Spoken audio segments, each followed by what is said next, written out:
Fractional translation விஜெட். So இந்த விஜெட்ல நம்ம என்ன பண்ண போறோம்னா, கண்டைனர்ஸ் வந்து கிரியேட் பண்ண போறோம். ஸோ கண்டைனர்ஸ் கிரியேட் பண்ணா, நம்ம வந்து எப்பயுமே வந்து வெர்டிகலரா வந்து கண்டெய்னர் வந்து கிரியேட் பண்ணியிருக்கோம். ஈவென்ச்சுவலி ஹரிசாண்டல் வித் வெர்டிகல் நம்மளால கிரியேட் பண்ண தெரிஞ்சிருக்காது.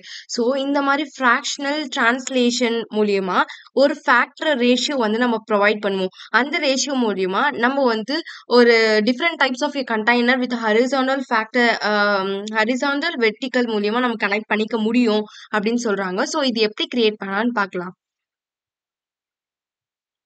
ஸோ ஃபர்ஸ்ட் நான் வந்து என்ன டிக்ளேர் பண்ண போறேன்னா, ரிட்டர்ன்ல வந்து காலம் டிக்ளேர் பண்ண போறேன். ஸோ இந்த காலம்ல வந்து ஃபர்ஸ்ட் நான் ஒரு கண்டெய்னர் வந்து டிக்ளேர் பண்றேன். அந்த கண்டெய்னரோட கலர் வந்து ப்ளூ கிரேவா இருக்கணும்.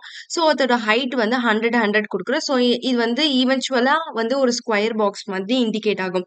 ஸோ நெக்ஸ்ட் ஒரு ஃப்ராக்ஷனல் டிரான்ஸ்லேஷன் அப்படின்னு சொல்லிட்டு ஒரு விஜெட் நம்ம யூஸ் பண்ண போறோம்.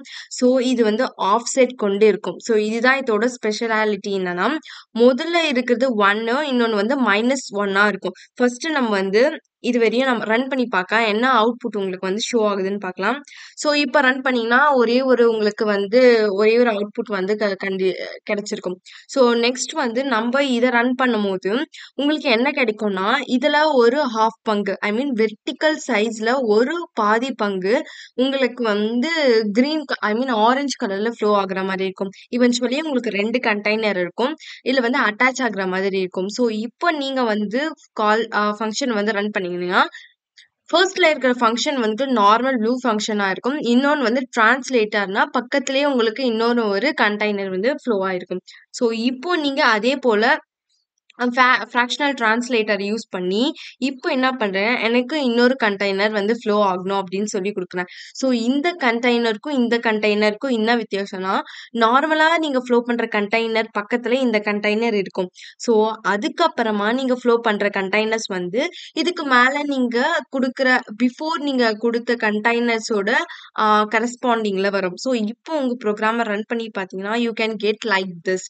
ஸோ இப்போ வந்து இன்னொன்னு நீங்க ஒரு கண்டெய்னர் வந்து கிரியேட் பண்ண போறீங்க அப்படின்னா, ஸோ நான் இப்போ என்ன பண்றேன்னா, இந்த கண்டெய்னர் வந்து காப்பி பண்ணிக்கிறேன். ஸோ காப்பி பண்ணிட்டு இங்க பேஸ்ட் பண்ணிட்டு, ஸோ இங்க வந்து நான் என்ன வந்து பிளாக் அப்படின்னு சொல்லிட்டு கலர் வந்து கொடுக்குறேன். ஸோ இப்போ உங்களோட ப்ரோக்ராம ரன் பண்ணி பார்த்தீங்கன்னா, you can get the output like this. இப்போ புரியுதா? ஆக்சுவலி உங்களோட கிரே தான் கான்ஸ்டன்டானது.